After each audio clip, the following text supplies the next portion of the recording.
Good afternoon, Honorable Minister. Good afternoon, Permanent Secretary. The steel sector, as we know it, is the bedrock of industrialization.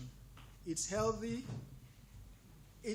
is directly linked to the strength of our manufacturing, infrastructure, and technological advancement. This maiden National Steel Summit, therefore, marks a pivotal moment in our national quest to rebuild and consolidate the Nigeria steel industry through inclusive dialogue, strategic policy formulation, and targeted investment. This press conference offers a timely opportunity to share key insights into the objectives, structure, and anticipated outcomes of the summit. It's also a call to all stakeholders, public and private, local and international, to unite in charting a bold and sustainable future for the steel sector in Nigeria.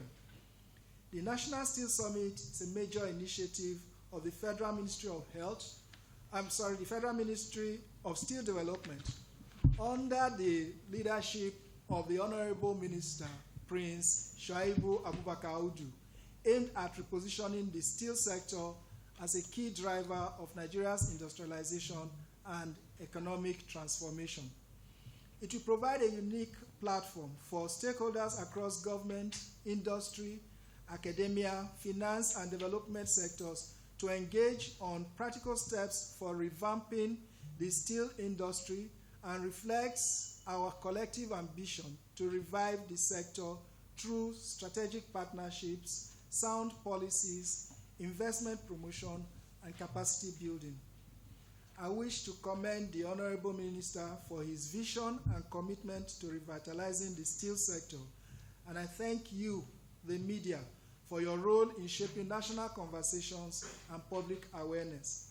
I encourage you to support us in amplifying the message that the time to rebuild Nigeria's steel sector is now. As we proceed with this briefing, I also encourage you to engage actively, ask questions, and help us communicate the significance of this national undertaking to all Nigerians. Once again, I warmly welcome you and thank you for honoring our invitation. It is now my honor to invite the Honorable Minister to address the press. Thank you very much. All stakeholders here present. It is essential for me to brief the media for proper sensitization of the general public, especially the steel sector stakeholders, donor agencies, academia, policymakers, financial institutions, large and small-scale industrialists, artisans, etc., on the upcoming maiden National Steel Summit, scheduled to hold on the 16th and 17th of July 2025 at the Nigerian Air Force Conference Center, the NAF Center at Kado, Abuja, starting from 9 a.m. on both days. The Ministry of Steel Development, as part of its efforts to rebuild and unlock the nation's steel potentials, is hosting its inaugural National Steel Summit 2025 themed Rebuilding and Consolidating Nigeria's Steel Industry, Collaborative Action for Sustainable Growth and Global Competitiveness. The summit, which aims to assemble key stakeholders to appraise the current status of the industry, explore investment opportunities, identify policy and infrastructural needs, and adopt a consensus way forward for the revival and sustainable development of Nigeria's steel sector, will be declared open by the President and Commander-in-Chief of the Armed Forces of the Federal Republic of Nigeria, His Excellency Asiwaju Bola Ahmed Tinubu, GCFR. This maiden summit, coming at about 2 years anniversary of President Tinubu's Renewed Hope agenda, would accord the ministry an opportunity to share the Renewed Hope vision, the milestones recorded so far, and receive feedback from stakeholders. The stakeholders will be given an even platform to interact on their mutual areas of collaboration, especially in market promotion and infrastructure sharing windows for competitive production. There would be an executive parley amongst selected policymakers, paper presentations, panel discussions, questions and answers, as well as exhibitions, etc. And I want to assure all stakeholders that every contribution would be given adequate consideration in the emerging steel sector in Nigeria. Despite this checkered history of steel development in Nigeria, which dates back to 1958, the present Renewed Hope administration of President Tinubu is already pushing the right buttons to ensure the emergence of a viral steel sector in Nigeria along the following key mandates. 1, that the utilization of the abundant steel raw materials in Nigeria for substitution of imported steel products be reversed. This has been draining our foreign exchange to the tune of over $4 billion annually.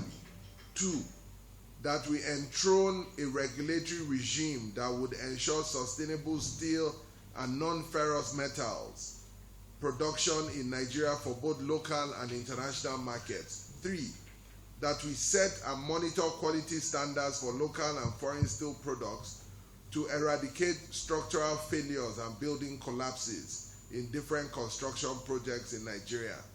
4thly, generate massive employment for our teeming youths and promote technology transfer for Nigeria's economic development. The media is aware that the Renewed Hope efforts of the last 20 months have already started yielding notable milestones, and more would be harvested in due course. Just to list a few, we'll list about 4 or 5. 1, that is, we're listing 4 or 5 of the milestones, the notable milestones we have made in the steel industry. 1 is we have shown and demonstrated renewed vigor in the resuscitation of legacy assets, namely Ajaokuta Steel Company, National Iron Ore Mining Company, former Delta Steel Company, which is now called Premium Mines and Steel Limited, Aluminium Smelter Company of Nigeria, Jos Steel Rolling Mill, etc., etc. As you can witness, we had initially signed a memorandum of understanding with the original builders, and we have since traveled to China to seek investors into these steel companies.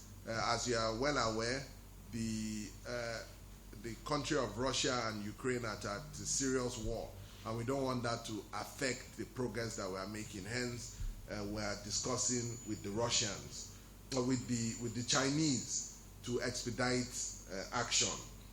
2 is renewed investors' confidence in the steel sector has led to Stellar Steel Company Limited, a member of Inner Galaxy Group, committing an investment of $400 million for the establishment of a steel facility to produce hot rolled coils and plates. Similarly, the Orbit Fabrication Galvanizing Works Limited, a member of African Industries Group, has also commissioned the 50,000 metric tons galvanizing plant, which I personally commissioned, valued at over $100 million, amongst other new investments into the sector.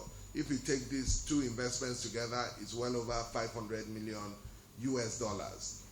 Thirdly, the effective collaboration with the legislator has led to urgent actions on our key legislations, namely Metallurgical Industry Bill, National Metallurgical Training Institutes Bill, and the National Steel Council Act Amendment Bill. We have since held a stakeholders meeting with the National Assembly on passing these bills earlier this year. Some of them have gone through the second reading, and we expect to make more progress. Last but not the least, the effective supervision and collaboration with private steel companies has resulted in increased capacity utilization through incentive support. More money is coming into the steel industry. Capacity is increasing, and we're seeing various investments being done.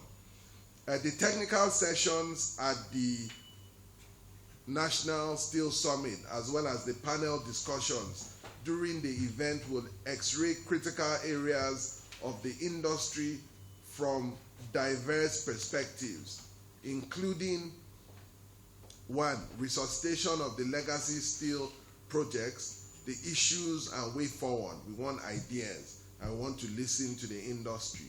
Secondly, competitive steel industry in Nigeria, the essential role of logistics, infrastructure, and efficient and affordable energy supply, the need for a robust legislative framework for the sustainable development of the sector.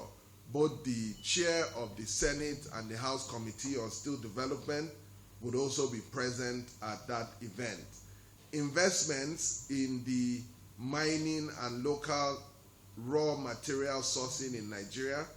And the 5th on the list is the issue of aging workforce in the industry and the urgent need for increased investment in human capital development.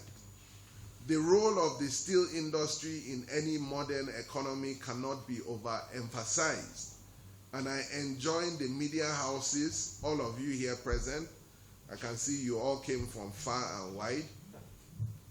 We urge you to use your various platforms to partner with the ministry here to create a national steel sector summit that will help service critical sectors of the Nigerian economy, such as construction, automobile, defense, shipbuilding, road and rail transportation, telecommunications, agriculture and food security, aviation, oil and gas infrastructure, equipment and tools, etc., etc.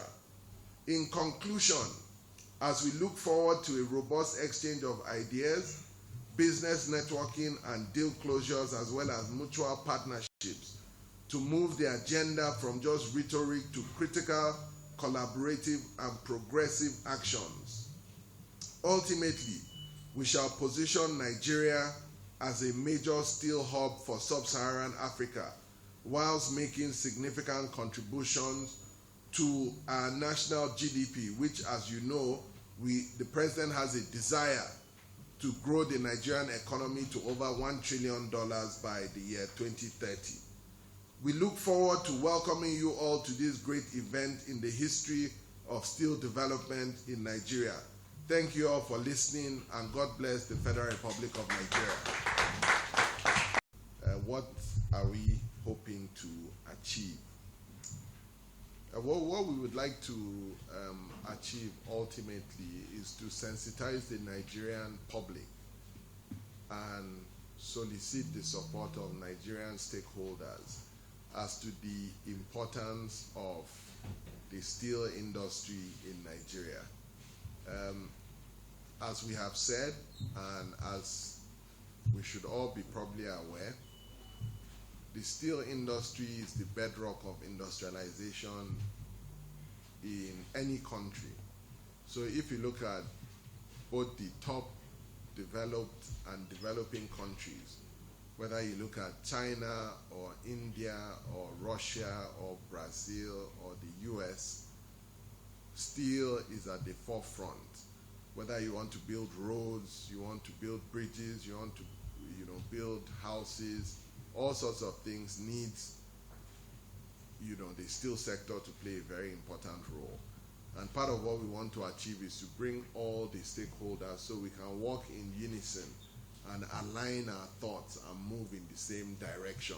There's a lot of work that needs to be done. The industry and the ministry, or I would say the ministry is a brand new ministry. There has been no roadmap or framework prior to now. We've had to literally start from scratch, and we're working day and night to ensure that we put a blueprint and a roadmap together with the help of all the industry stakeholders to move the industry forward and to help us to achieve our aim and desire of making Nigeria a $1 trillion economy. Idachaba from Blueprint asked on the state of Ajaokuta. It was at 94% completed when the Indians moved out. I believe that was in 2004, just over 20 years ago. When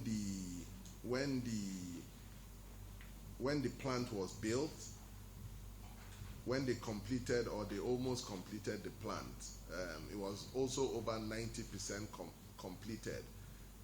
In 1983, they started building, the Shagari government started building in 1979, and was over 90% complete in 1983. What was primarily remaining was the blast furnace that wasn't done. I believe about 42 out of the 44 production units had been done at that time. Now, if you park a car and you don't use the car for many decades, the car will degenerate further. So that's what has happened in Ajaokuta. It has further degenerated. So the completion rate has reduced further. Right now, we have awarded the contract for the technical and financial audit for the Ajaokuta Steel Company Limited. So that process has started. The technical and financial audit will give us the exact current state of Ajaokuta, and the resources that will be required to bring it up to speed. So we have gone through that process. We went through procurement, we went through BPP approval, and all of that. We have since landed, and hopefully in the next 1 or 2 months, we should be able to conclude that process and be able to get the current, the latest position in terms of where we are for Ajaokuta. The leadership newspaper representative was asking what was the state of the agreement with DICON. We are having advanced discussions with the Ministry of Defense. I had a meeting with the Minister of State for Defense, Dr. Bello Metawale, about 2 weeks ago. We're at the final stages of signing the agreement. We believe that the agreement should be signed in the next few weeks or so. We're dotting the I's and crossing the T's in terms of the MOU agreements between the two agencies or the two MDAs, which is Ministry of Steel and Ministry of Defense. I have also been to DICON in Kaduna to see what they are doing. They are producing more than 200 million rounds of ammunitions there. We have the facility in Ajaokuta to be able to do even at a larger scale. And we want to partner with the defense to both build military hardwares and to give them some land to build a military industrial complex to help to improve our security architecture across Nigeria. Gabriel from Vanguard, was asking on local production of steel and the stakeholders meeting we had at Barcelona Hotel. That was what I was referring to with the meeting that we had with the National Assembly stakeholders. We had a meeting with the National Assembly stakeholders to try to ensure the passage of these bills to make it an act and a law of the land, the metallurgical industry bill. So, we're making good progress with that. This Steel Summit will help us to also achieve that and expedite that. And then Kashim from This Day, what's happening with the various agencies? As you may or may not be aware, there are 6 agencies under the Ministry of Steel Development. There's Ajaokuta, the National Iron Ore Mining Company, the National Steel Council, the Raw Materials Exploration Agency in Kaduna, the National Metallurgical Development Center in Jos, and the Metallurgical Training Institute in Onitsha. They are all functional. They are all supporting all these discussions that we're having to ensure that we put the steel industry back on the map. As you are aware, the steel industry, has been particularly the flagship government-owned steel company. Ajaokuta has been pretty much comatose for over 40 years now. So we're putting in a lot of work to ensure that it comes back on stream, because there's a lot of value there. So I think I'll just stop there and just thank all of you and encourage all of you. All the heads of the agencies would be at the summit. The summit is a very, very important occasion for Nigeria and the steel industry, because we need to join hands to move the steel industry forward. And so I'll be counting on all your support to ensure that we succeed in our desire again to make Nigeria a top 20 or a G20 economy in the very near future. Thank you very much. Thank you, Kumbi from Channels, on your question regarding the time frame for Ajaokuta. I think there's been some, as you are well aware, there's been some key developments recently. One is the president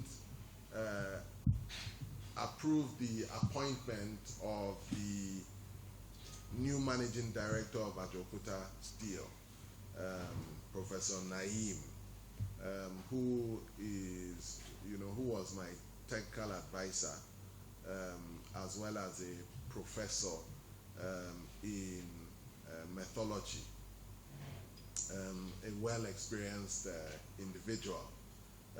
He's now the MD of Ajaokuta. The second development that has happened is the technical and financial audit. The contract has been awarded. That process would also start, or has started.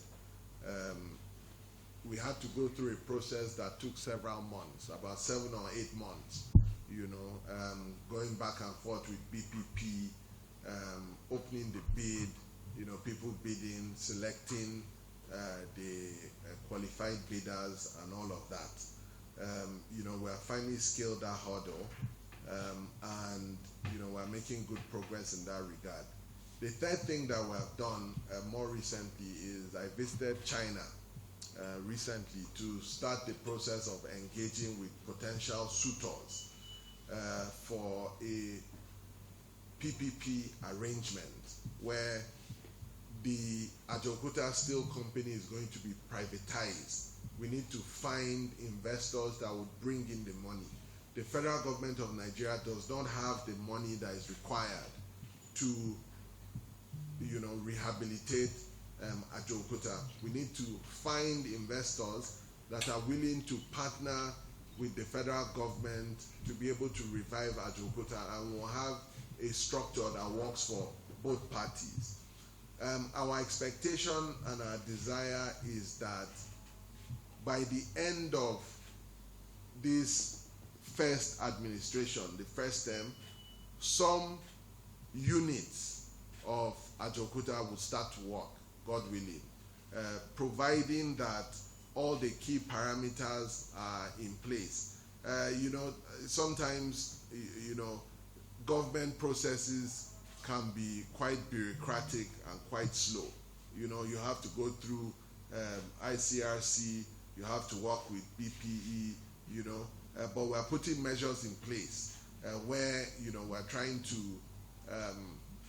or we're proposed to Mr. President that, when the time comes, when we find the right suitor, the President can give us an executive order to expedite those processes, to try to, speed it up so that we can meet the timeline and get some things going before the end of the first term. So that's the first question. The second question from Frank is, do we have a target number, what steel is contributing? You mentioned that, you reiterated what I mentioned, that we're trying to get to a $1 trillion economy. There's no reason why the steel sector should not contribute at least 10% of that figure if you put everything, if you aggregate everything together, you know. The steel sector should be contributing at least $100 billion to the economy, you know, all things being equal. If you aggregate, you know, the cost of the steel from the Lagos-Ibadan superhighway to the Lagos-Calabar superhighway to the Lagos-Badagry-Sokoto superhighway, to all the bridges, the Fourth Mainland Bridge and all of that, the component of steel in all of that, plus all the new buildings that are taking place, should be well in excess of 100 billion. So that is our expectation. The person from Guardian, Ernest, was talking about our partnership with Ministry of Works and Ministry of Transportation. Those are, critical stakeholders in the steel industry. There's 30,000 kilometers of roads that are being constructed across the country under the Renewed Hope agenda. A huge component of this will require iron rods. If the plan is to get the component of the rolling mill in Ajaokuta and some of the other Kamato steel plants to start rolling out iron rods, where we have a catchment market, a ready buyer, the Ministry of Works, that can take all of these things. And it's similar with the Ministry of Transportation. Even the scrap metals that is required, we would be working with the Ministry of Transportation to try to get a hold of that can act as feedstock for the steel industry. Then our friend from Radio Nigeria was talking about the target for increasing steel production and what Ajaokuta would contribute to that. Like I mentioned, if we're able to get it off the ground, the capacity of the steel rolling mill that produces iron rods in Ajaokuta can produce up to 400,000 metric tons of iron rods annually. So we believe that should contribute meaningfully to the overall supply of steel that is required in the local market.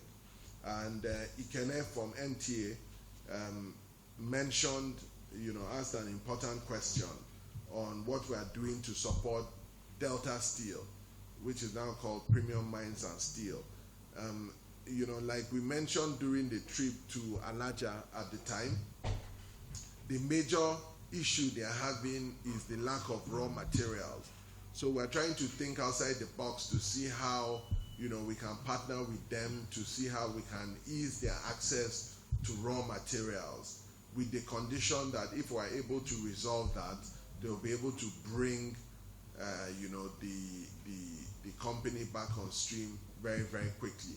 The company has the capacity to produce 1 million metric tons of liquid steel annually, but they need the raw materials for backward integration. So we're working very hard to ensure that that is done and that is achieved.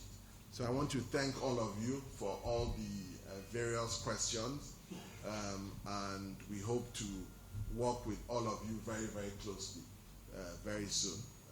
And next week, we expect all of you to also be present at our inaugural Steel Summit. Thank you and God bless.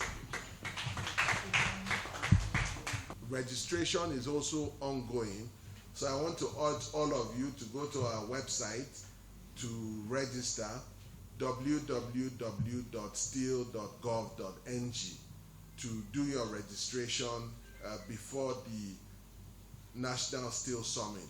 We expect to see all of you at the conference, which by the special grace of God will be a very successful inaugural event. Thank you and God bless. Thank you.